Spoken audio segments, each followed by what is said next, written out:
Friends, today question பாருங்க முக்கோணம் ABC இன் பரப்பு 68 சதுர அலகு A 6,7 P -4,1 மற்றும் C A, -9 வரிசைப்படி கொடுக்கப்பட்டுள்ளது எனில் A இன் மதிப்பு என்னன்னு கேட்டிருக்காங்க. நமக்கு இங்க vertices வேல்யூ கொடுத்திருக்காங்க. ரெண்டு கோஆர்டினேட்ஸ் இருக்கும் x y x - x y - y ன்னு இருக்கும்.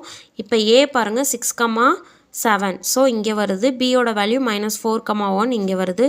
C க்கு x 3 ஓட வேல்யூ நமக்கு தெரில. ஸோ அதை வந்து ஏன்னு கொடுத்துருக்காங்க. ஸோ A, -9 இங்கே வருது.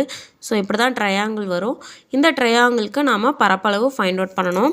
ஃபர்ஸ்ட்டு ஏல உள்ள வேல்யூஸை x1 y1 எடுத்துக்கிறோம். B வேல்யூஸை x2 y2ன்னு எடுத்துக்கிறோம். C வேல்யூஸை x3 y3ன்னு எடுத்துக்கிறோம்.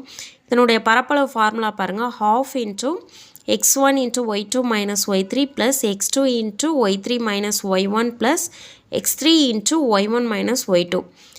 இப்போ இதில் x1 y1 x2 y2 x3 y3 values எல்லாம் சப்ஸ்டியூட் பண்ணோன்னா நமக்கு 68 × 1/2 × 6 × 1 - -9 + -9 × -9 - 7 + a × 7 - 1ன்னு கிடைக்கு. ஸோ இதை நாம் ஃபர்தராக சிம்பிளிஃபை பண்ணோன்னா 60 + 64 + 6a இந்த 2 வந்து லெஃப்ட் சைடு போகும்போது மல்டிப்ளை ஆகும். ஸோ 136ன்னு கிடைக்கும். இப்போது 136 + 124 + 6aன்னு இருக்குது. நமக்கு ஏயோட வேல்யூ தான் வேணும். ஸோ 6a = 136 - 124 இதை நாம் சப்ராக்ட் பண்ணோன்னா 12 கிடைக்குது. ஸோ ஏயோட வேல்யூ நமக்கு 2ன்னு கிடைக்குது. ஸோ ஆப்ஷன் டி தான் கரெக்டான ஆன்சர். தேங்க்யூ.